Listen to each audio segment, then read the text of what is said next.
प्रशासन म्हणत आहे की आम्ही झाडं तोडावीच लागतील अशा पद्धतीची प्रशासनाची साधूग्रामसाठी.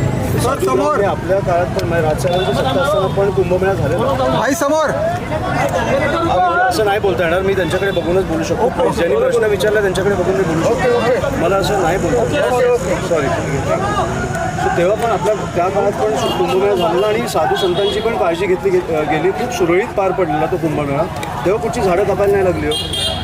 आता तुम्ही 1600 झाडं कापताय प्लस मला वाटतं 5 ते 7 हजार झाडं नाशिकमध्ये कापताय रस्ता मोठा करायला. आपण तेव्हा 500 किलोमीटरचे रस्ते केलेले, तेव्हा एकही झाड कापायला नाही लागलं. रस्त्याच्या मध्ये झाड असताना पण आपण त्याच्या भोवती रस्ता बनवलेला आणि उत्तम रस्ता बनवलेला. त्याच्यामुळे तुमची इच्छाशक्ती असेल तर ह्या गोष्टी होऊ शकतात. कुंभमेळा झाला, साधूग्राम झालं, साधू संतांसाठी तुम्ही ते 1600 झाडं कापली. ते कुंभमेळा झाल्यानंतर ती जमीन कोणाच्या घशात टाकणार आहात हा पहिला मला प्रश्न. बरं, जेव्हा आम्ही कुंभमेळा केला, जेव्हा साधू संतांची काळजी घेतली गेली, तीच जमीन आज उपलब्ध का नाही आहे?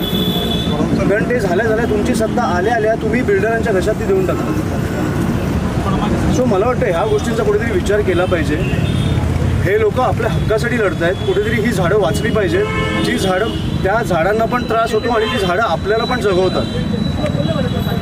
सो मला वाटतं की ह्यांची मागणी काही चुकीची नाही आहे. कुठेतरी सत्ताधाऱ्यांनी गांभीर्याने घेतलं पाहिजे, कारण ते पण ह्याच झाडात श्वास घेतात.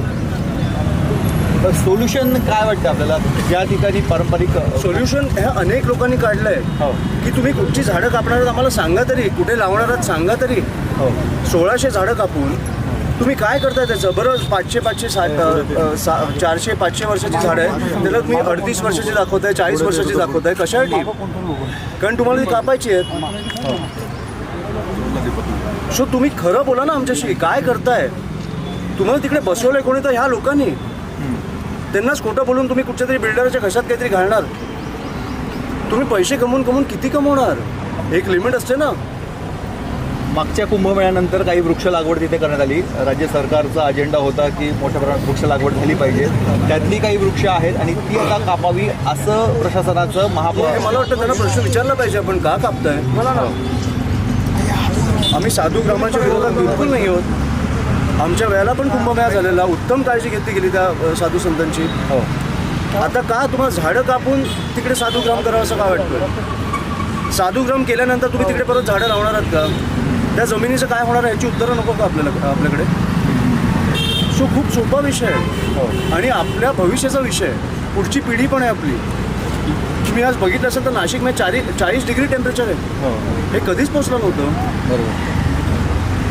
आता हे सगळं प्रकरण न्यायप्रविष्ट आहे. NGTमध्ये पण हा वाद गेलेला आहे. उच्च न्यायालयामध्ये पण सुनावणी झाली. दुसऱ्या बाजूला अशा स्वरूपाची आंदोलनही होत आहे. मला टेक्निकल गोष्टीमध्ये पडायचं नाही आहे. जिकडे आपल्याला सोडवता येतो तो इच्छाशक्तीने सोप्यापणे सोडवला जाऊ शकतो विषय. तो केंद्रात नाही होते, राज्यात नाही होते, नाही तर महानगरपालिकेत नाही होते. तुमची इच्छाशक्ती असेल तर सोप्यापणे सोडवला जाऊ शकतो विषय.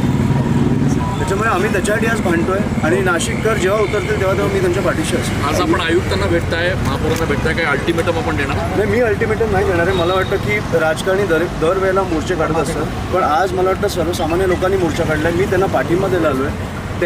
त्यांच्या नेतृत्वाखाली हा मोर्चा निघाला आहे. त्याच्यामुळे आम्ही त्यांच्या नेतृत्वाखाली हा मोर्चा आज आम्ही पुढे चालू. तुम्ही मुख्यमंत्र्यांशी या संदर्भात काही भेट घेणार आहात नाशिकच्या? मला आज पहिला आयुक्त काय बोलतात ते तर बघू द्या. बरं, थँक्यू.